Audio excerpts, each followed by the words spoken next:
তিনি জগৎ গৌরী, জগতের সুন্দর হতে সুন্দরতম সৌন্দর্য তারই প্রকাশ।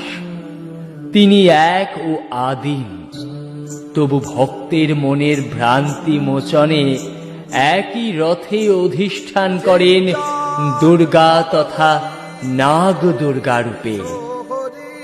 এই জীবকুলের তথা সমগ্র জগৎ সংসারের মঙ্গলার্থে গরল সম সকল অশুদ্ধতাকে গ্রাস করে তিনি প্রত্যক্ষ হন মঙ্গলময়ী বিশ্বহরি মূর্তিতে।